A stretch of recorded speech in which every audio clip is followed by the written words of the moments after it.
Kebelakangan ni kes COVID di Malaysia lebih daripada 4,000. Setiap hari ada beratus-ratus pasien dekat ICU dan berpuluh-puluh pasien meninggal dan mati di ICU setiap hari.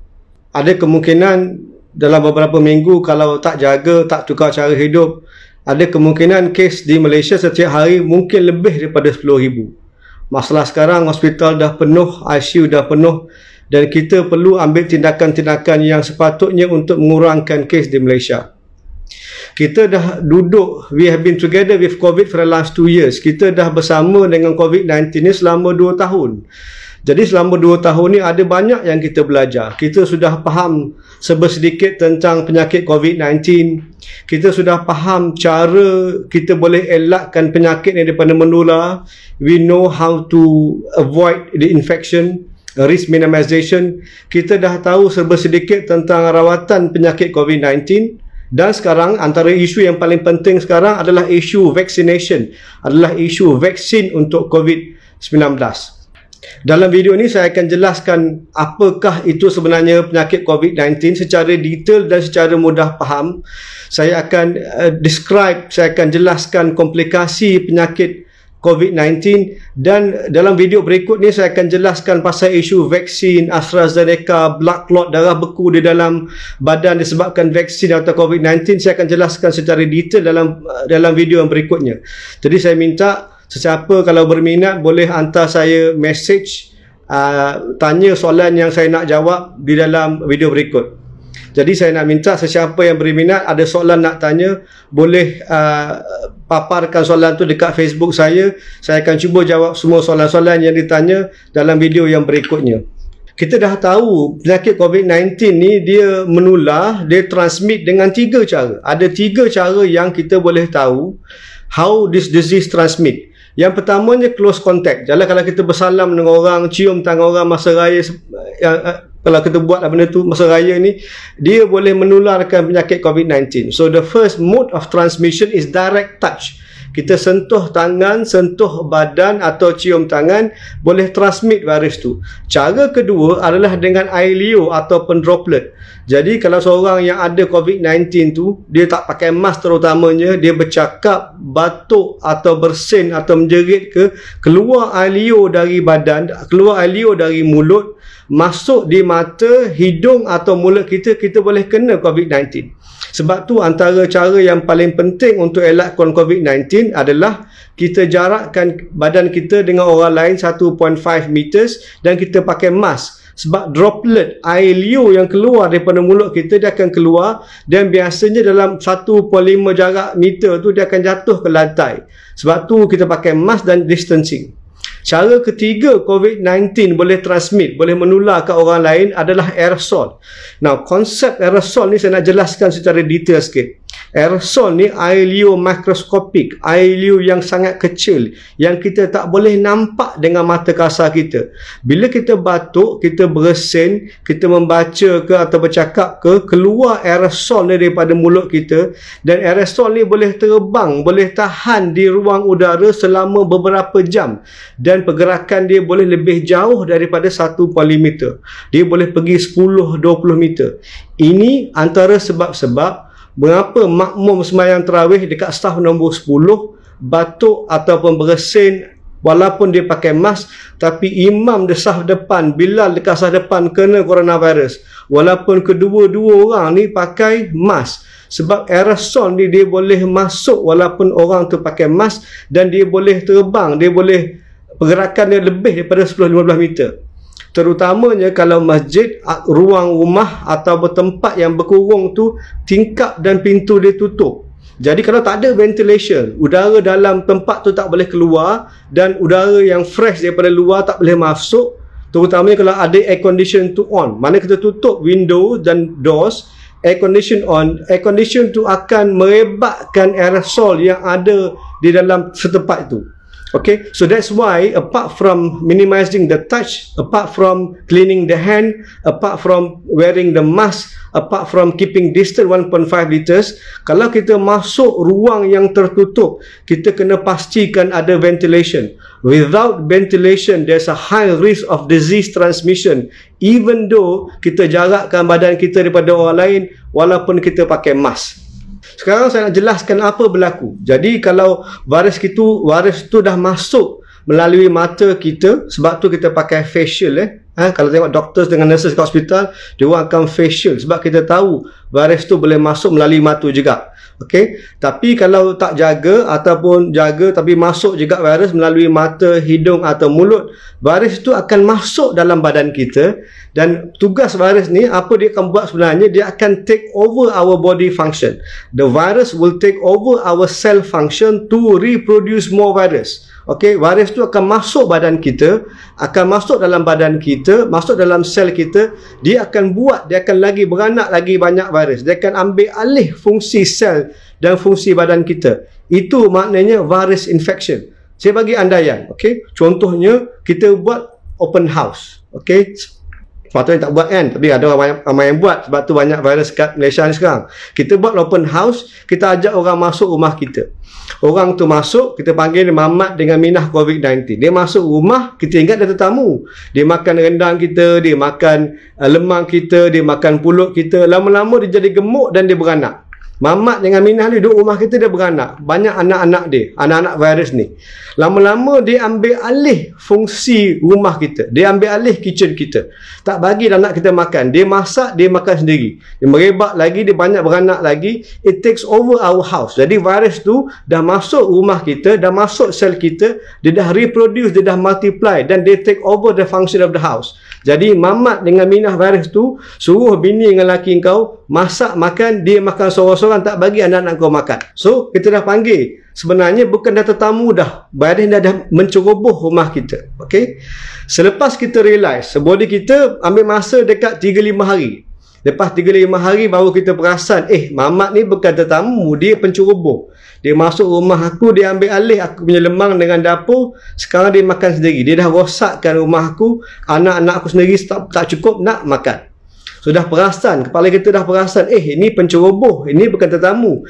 Apa kita buat? Kita call saudara mara kita. Okay, kita call saudara mara kita daripada Kelantan, mari tolong. Ada orang banyak masuk rumah aku, tolong keluarkan Mamat dan Minah COVID ni daripada rumah aku. Okay, jadi kawan-kawan, member-member, saudara mara daripada Kelantan datang dengan bas tu, contoh dia antibody. So our body now activate our immune system. Badan kita activate sistem imun kita supaya buat antibody untuk lawan virus. Jadi kena faham kebanyakan virus infection, kebanyakan jangkitan kuman virus tak ada ubat khusus untuk bunuh virus. Coronavirus antara contohnya, tak ada ubat khusus untuk bunuh virus. Apa yang kita bergantung, badan kita sendiri, immune system kita sendiri yang akan bunuh virus ni. Jadi andaiannya saudara mara kita daripada Kelantan, kita call, rumahku kat Kajang, ada orang penceroboh, tolong datang. Dia ambil masa 3-5 hari. That is what we call incubation period. Within 3 to 5 days, our antibody will mount an appropriate reaction to the virus. Saudara mara datang kat rumah kita, cuba bunuh virus. Okey, dah faham So setakat ni ada penceroboh dekat bilik kita, ada penceroboh dekat rumah kita, virus has invaded our cell, has multiplied, and we have antibody reaction to to the body. Bila antibody masuk dalam badan kita, ada dua benda yang boleh berlaku. Okay, ada two consequences. There are two consequences of antibody reaction to the virus. Ada dua benda yang boleh berlaku selepas virus dan antibody ni berlawan dalam rumah kita. Jadi selepas virus tu masuk dalam badan kita dan badan kita produce antibody untuk lawan virus ni, ada dua akibat dia. Ada dua natijah dia. Natijah pertama, immune system berjaya hapuskan virus and the virus leaves our body and the immune system stop its work. Basically, immune system maknanya badan kita ada virus, ada antibody. Antibody dengan virus berlawan, bunuh semua virus, virus hilang dan immune system kita dah reda. Maknanya dah hilang virus, immune system kita rehat, reda. Yang tu kita panggil appropriate reaction. That is what we call COVID category 1, 2 and 3.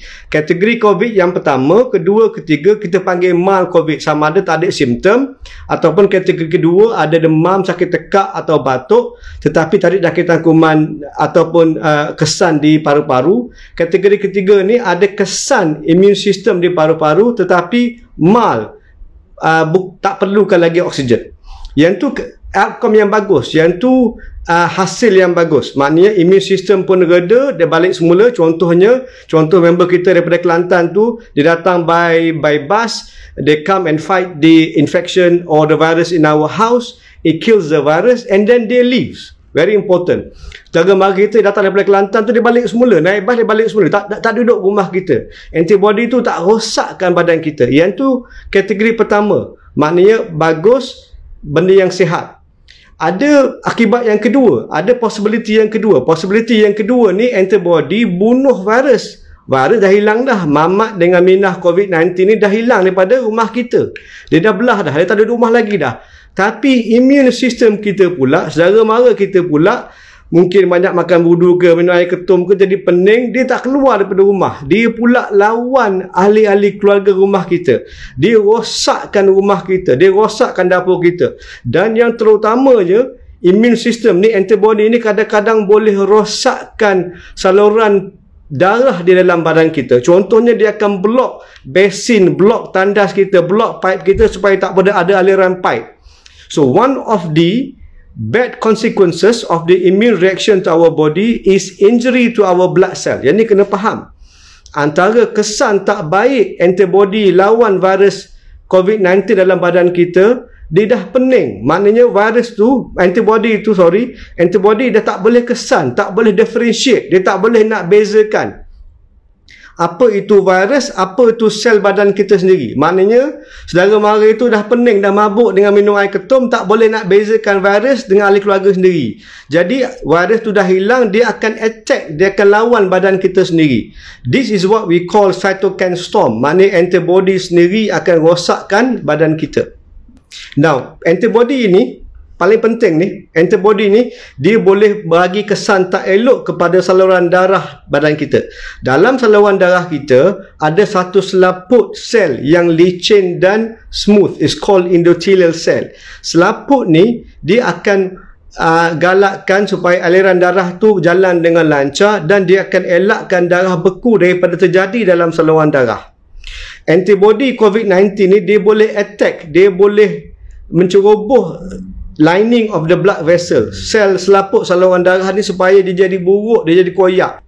Selepas koyak selaput saluran darah, sama ada saluran darah tu di paru-paru, jantung, buah pinggang atau liver, boleh terjadi darah beku. So the formation of blood clots within the blood vessel can affect the organ. Organ yang boleh terlibat dengan darah beku semasa penyakit COVID adalah jantung, buah pinggang, paru-paru dan liver. And this is what we call multi-organ failure. Ini mekanisme dia. Yang ni mekanisme macam mana COVID-19 boleh menyebabkan multi-organ failure. Maknanya lebih daripada satu organ di dalam badan kita gagal. Contohnya perlu kena serangan jantung, kena stroke, dan antara paling common adalah rosak buah pinggang, perlukan dialisis. Jadi kenapa kita leka? Kita leka sebenarnya sebab kita tengok statistik. Kita tengok statistik, satu hari 4,000 orang kena COVID, tapi yang meninggal 40 orang je. Jadi the probability of death, kebarangkalian mati disebabkan COVID hanya 0.4%. Kita tak bimbang, kita tak runsing. Dan kita mungkin kenal ramai kawan-kawan kita, ramai saudara mara kita kena COVID, keluar hingu-hingu sikit, batuk-batuk sikit, lepas tu okey. So we are affected by these people who seem to have very mild illness. Kita tak nampak 20% orang yang kena COVID ni sebenarnya sakit agak teruk juga. Dan walaupun 0.4% saja yang meninggal, ada beratus-ratus lain yang teruk, yang ada banyak konsekuensi long term. Kita panggil dia long COVID, L-O-N-G. Long maknanya panjang, COVID jangkitan kesan long COVID bermaknanya kesan jangka panjang COVID. Kita nampak berapa yang kena COVID, berapa yang mati je. Kita tak nampak yang tengah-tengah, yang beratus-ratus orang duduk dekat ICU berminggu-minggu, berbulan-bulan pun ada. Ada yang rosak buah pinggang, kena dialisis, kena ulang alik hospital dialisis, semua hidup dia orang kita tak tahu. Ada orang yang parut paru-paru, walaupun boleh keluar hospital, tetapi 2/3 daripada paru-paru dah parut, sempuk nafas, jalan daripada bilik tidur pergi bilik air pun tak larat, sempuk nafas. Yang tu kita tak nampak dalam statistik. Kita nampak 44 orang meninggal daripada 4,000. So we think it's not severe, but there are a lot of truth behind that figure. So we have to be careful. Dalam video yang berikutnya saya akan jelaskan tentang isu vaksin. Saya akan jawab soalan-soalan yang anda paparkan dalam Facebook saya tentang vaksin in the next video. For now, thank you very much.